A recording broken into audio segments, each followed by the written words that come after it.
કેન્દ્રીય કેબિનેટની બુધવારે મળેલ બેઠકમાં મહત્વનો નિર્ણય લેવામાં આવ્યો છે। આ બેઠકમાં સહકારી ક્ષેત્રમાં અનાજ સંગ્રહ ક્ષમતા વધારવા માટે 1 લાખ કરોડ રૂપિયાની યોજનાને મંજૂરી આપવામાં આવી હતી। કેન્દ્રીય મંત્રી અનુરાગ ઠાકુરે કહ્યું કે બુધવારે મળેલી કેબિનેટ બેઠકમાં સહકારી ક્ષેત્રમાં વિશ્વની સૌથી મોટી ખાદ્ય સંગ્રહ યોજનાને મંજૂરી આપવાનો નિર્ણય લેવામાં આવ્યો છે। તેમણે કહ્યું કે અત્યાર સુધી કુલ 1450 લાખ ટન સંગ્રહ ક્ષમતા છે અને હવે સહકારી ક્ષેત્રમાં 700 લાખ ટન સંગ્રહ ક્ષમતા શરૂ કરવામાં આવશે। લગભગ 1 લાખ કરોડ રૂપિયાના ખર્ચ સાથે વિશ્વની સૌથી મોટી ખાદ્ય સંગ્રહ યોજના શરૂ કરીશું। ભારત વિશ્વમાં અનાજના સૌથી મોટા ઉત્પાદકોમાંનું એક છે। આંતરરાષ્ટ્રીય સ્તરે ચીન, અમેરિકા, બ્રાઝિલ, રશિયા, આર્જેન્ટિના વગેરે જેવા તમામ મુખ્ય ઉત્પાદક દેશો પાસે તેમના વાર્ષિક ઉત્પાદન કરતાં વધુ ક્ષમતા ઉપલબ્ધ છે।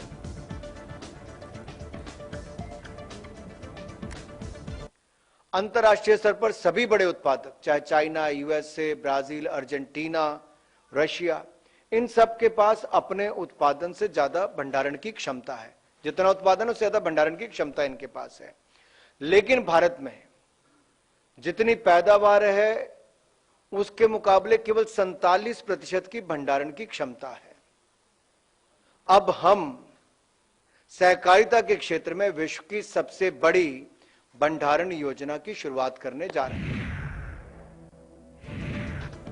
બિહારની રાજધાની પટનામાં 12મી જૂનના રોજ બિન ભાજપ વિપક્ષી દળોની બેઠક થવા જઈ રહી છે। ત્યારે બિહાર ભાજપના પ્રમુખ સમ્રાટ ચૌધરીએ જણાવ્યું કે જૂન મહિનામાં વડાપ્રધાન મોદી બિહારના પ્રવાસે આવી રહ્યા છે। પ્રદેશમાં પીએમ મોદી રેલીને પણ સંબોધન કરશે। પ્રદેશમાં લોકોનું સમર્થન મેળવવા માટે ભાજપ બિહારમાં 30મી મેથી 30મી જૂન સુધીના સમયગાળામાં જનસંપર્ક યાત્રા કરી રહી છે। તેમણે કહ્યું કે આ માટે અમે પીએમ મોદીને આમંત્રણ પાઠવ્યું હતું। બિહાર ભાજપના પ્રમુખે કહ્યું કે વડાપ્રધાન મોદીના કાર્યક્રમની તારીખ આગામી દિવસોમાં જણાવવામાં આવશે। બિહારના મુખ્યમંત્રી નીતિશ કુમારે વર્ષ 2024ની લોકસભા ચૂંટણી પહેલા વિપક્ષી દળોને એકજૂટ કરવા માટે તમામ પ્રયાસ કરી રહ્યા છે।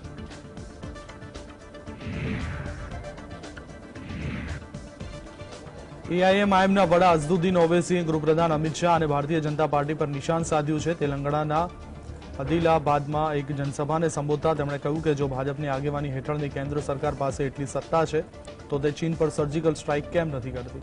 બીજેપીના રાજ્ય પ્રમુખ બંદી સંજયે દાવો કર્યો હતો કે તે તેલંગાણાના જૂના શહેરમાં સર્જિકલ સ્ટ્રાઇક કરશે। બંદી સંજયના નિવેદન પર ઓવૈસીએ પલટવાર કર્યો છે। सिटी पे सर्जिकल स्ट्राइक करते बात की जागीर है, कब करके बोलो मां अकेला ठहर तो आओ देखेंगे क्या होता। सर्जिकल स्ट्राइक करते क्या हम क्या चुड़िया पहन के बैठे हैं?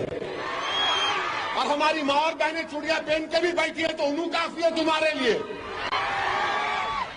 पाता बस्ती में सर्जिकल स्ट्राइक अबे जाके चीन पे कर दो। मैं तो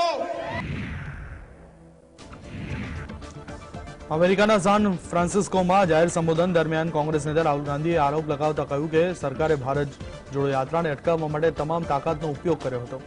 રાહુલ ગાંધી સાન ફ્રાન્સિસ્કોના 3 દિવસના પ્રવાસે છે અને ત્યાં ભારતીય અમેરિકન સાથે મુલાકાત કરશે। તેમણે આરોપ લગાવ્યો કે ભાજપ લોકોને ધમકાવી રહી છે અને તપાસ એજન્સીઓનો દુરુપયોગ કરે છે, પરંતુ ભારત જોડો યાત્રા પર તેનો કોઈ ખાસ અસર પડ્યો નહીં। લોકોએ ભારત જોડો યાત્રાને સારા પ્રતિસાદ આપ્યો હતો। તેમણે કહ્યું કે 7મી સપ્ટેમ્બર 2022ના રોજ તમિલનાડુના કન્યાકુમારીથી ભારત જોડો યાત્રાની શરૂઆત કરવામાં આવી હતી અને લગભગ 3000 કિલોમીટર લાંબી પદયાત્રા બાદ શ્રીનગરમાં તેનું સમાપન કરવામાં આવ્યું હતું।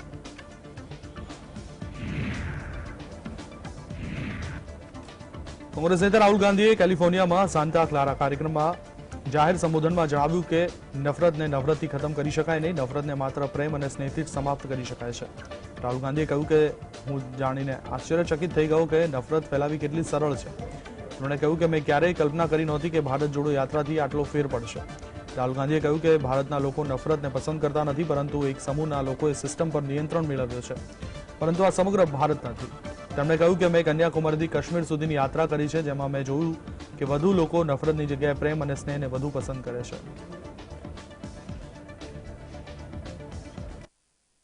I didn't imagine that भाई इधर से उधर चलने से इतना असर पड़ेगा। I didn't imagine it. Right? Indian people,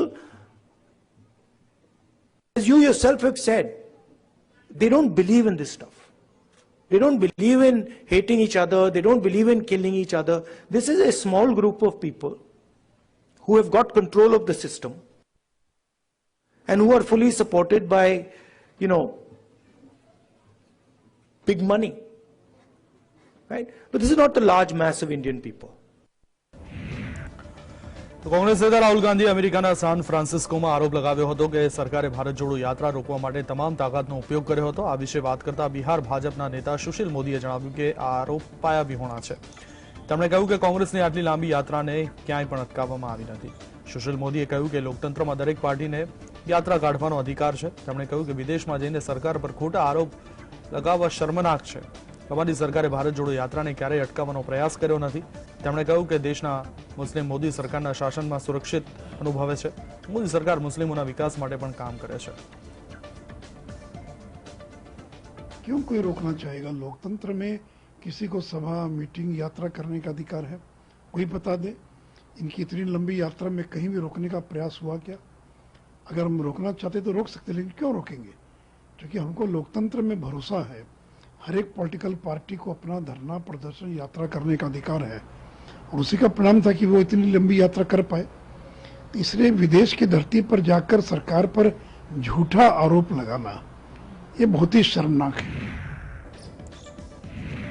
Congress નેતા રાહુલ ગાંધી અમેરિકાના પ્રવાસે ગયા છે અને ત્યાં તેમણે જાહેર સંબોધનમાં ભારત વિશે કેટલીક વાત કરી છે. ત્યારે કેન્દ્રીય મંત્રી અનુરાગ ઠાકુરે આરોપ લગાવ્યો છે કે રાહુલ ગાંધી વિદેશ યાત્રામાં ભારતનું અપમાન કરે છે.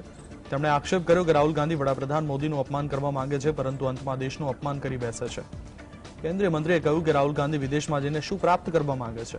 અનુરાગ ઠાકુરે કહ્યું કે વડાપ્રધાન મોદીની વિદેશ યાત્રામાં 2 ડઝનથી વધુ રાષ્ટ્રોના વડાપ્રધાન અને રાષ્ટ્રપતિ તેમને મળે છે અને ભારતની પ્રશંસા કરવામાં આવે છે.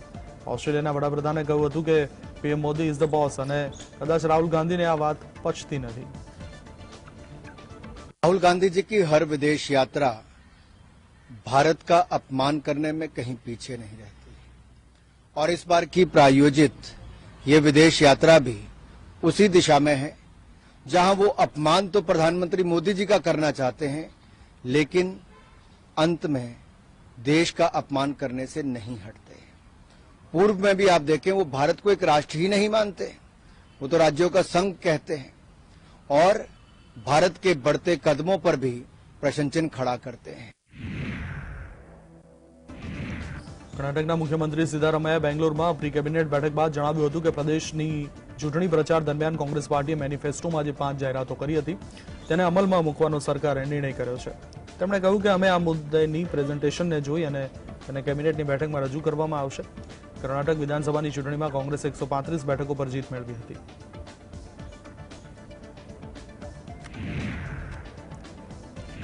કર્ણાટકના ઉપમુખ્યમંત્રી ડીકે શિવકુમારે પ્રી કેબિનેટ બેઠક બાદ જણાવ્યું હતું કે અમે મેનિફેસ્ટો પ્રમાણે કામ કરીશું. તેમણે કહ્યું કે કર્ણાટકમાં નવી શિક્ષણ નીતિ લાગુ કરવામાં આવશે. કટાક્ષમાં તેમણે કહ્યું કે નાગપુર એજ્યુકેશન પોલિસીને ચલાવી લેવાશે નહીં. આ મુદ્દે યોગ્ય ચર્ચા કરવામાં આવશે. આ પહેલા કર્ણાટકના મુખ્યમંત્રી સિદ્ધારામૈયાએ પણ જણાવ્યું હતું કે અમે કેબિનેટની બેઠકમાં ચૂંટણી પ્રચાર દરમિયાન કરાયેલી 5 જાહેરાતને લાગુ કરીશું. Karnataka will have a state education policy.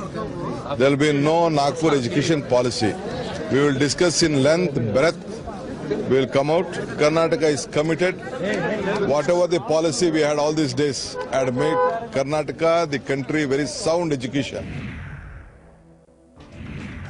Delhi police દ્વારા જંતર મંતર પરથી હટાવવામાં આવ્યા બાદ કુસ્તીબાજો ગંગા નદીમાં મેડલ પધરાવવા માટે હરિદ્વાર પહોંચ્યા હતા.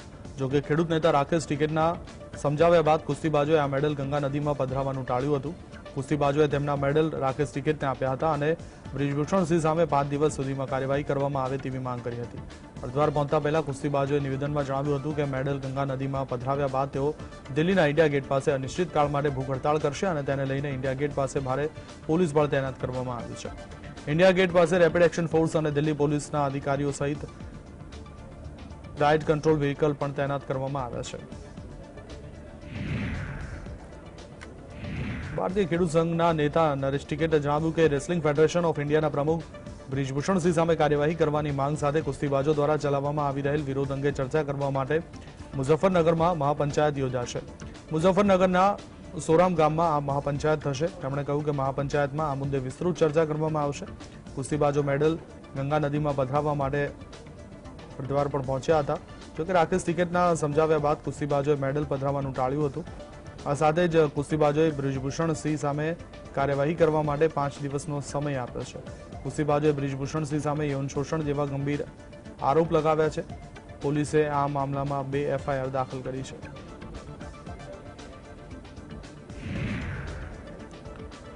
રેસલિંગ ફેડરેશન ઓફ ઇન્ડિયાના પ્રમુખ બ્રિજભૂષણસિંહે જણાવ્યું કે કુસ્તીબાજો દ્વારા લગાવવામાં આવેલ એક પણ આરોપ સાબિત થશે તો હું ફાંસી પર લટકી જઈશ.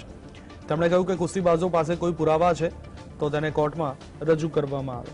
બ્રિજભૂષણસિંહે કહ્યું કે ગંગામાં મેડલ પધરાવવાથી મને ફાંસી નહીં થાય. જો તમારી પાસે કોઈ પુરાવા છે તો પોલીસને આપો. તેમણે કહ્યું કે આ એક ઇમોશનલ ડ્રામા છે. વિનેશ ફોગાટ, સાક્ષી મલિક સહિત 7 કુસ્તીબાજો દ્વારા બ્રિજભૂષણસિંહ સામે ફરિયાદ કરવામાં આવી હતી. આ ફરિયાદના આધારે દિલ્હી પોલીસે બ્રિજભૂષણસિંહ સામે 2 FIR દાખલ કરી હતી. કુસ્તીબાજો રેસલિંગ ફેડરેશન ઓફ ઇન્ડિયાના પ્રમુખ સામે યૌન શોષણ જેવા ગંભીર આરોપ લગાવ્યા હતા.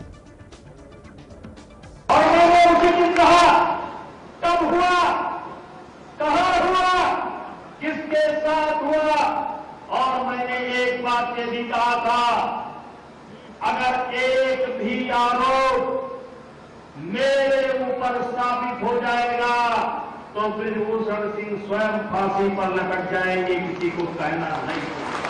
मुझ पर आरोप लगाने वालों,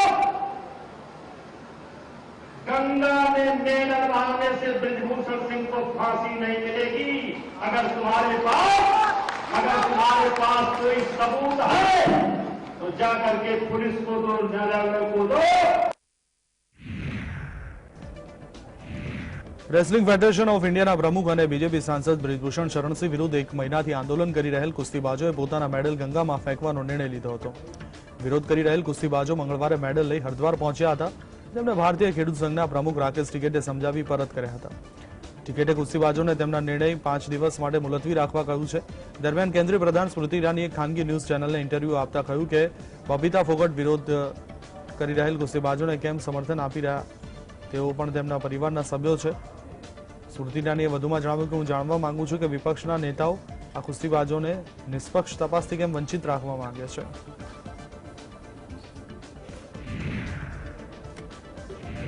ઉદ્ધવ ઠાકરે સમૂહની શિવસેના પાર્ટીના નેતા સંજય રાઉતે જણાવ્યું હતું કે વર્ષ 2024 પછી દેશમાં ગઠબંધનની સરકાર હશે. રાઉતે જણાવ્યું કે તેમની પાર્ટીના વડા ઉદ્ધવ ઠાકરે અને એનસીપી પાર્ટીના અધ્યક્ષ શરદ પવાર 12મી જૂનના રોજ યોજાનાર બિન ભાજપ દળોની બેઠકમાં હાજરી આપશે.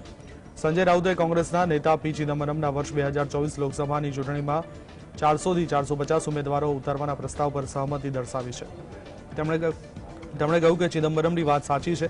દેશમાં 450 બેઠકો એવી છે જ્યાં એક ઉમેદવારોને ઉતારવામાં આવે તો ચૂંટણીનું જે પરિણામ આવશે તેનાથી દેશનું રાજકારણ બદલાઈ શકે છે.